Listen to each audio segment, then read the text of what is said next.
Richard, idem ťa vyspovedať. Ako dlho robíš automechanika? Približne 10 rokov približne. OK. Ako často by som mala meniť olej a filtre? Raz ročne určite a 15 000 kilometrov doporučujeme. OK. Podľa čoho spoznám, že brzdy už treba vymeniť? Začnú škrípať, šúchať a vtedy treba meniť.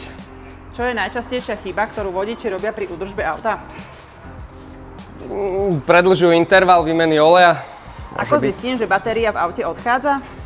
Prestane štartovať a už nemá dostatočný štartovací výkon. Ktoré kontrolky na palubovke sú naozaj vážne a ktoré menej? Červené sú určite vážne a žlté ešte sú, že OK. Ako správne skontrolovať hladinu oleja? Môžete prísť k nám, my vám ju skontrolujeme. OK. Čo najviac skracuje životnosť auta?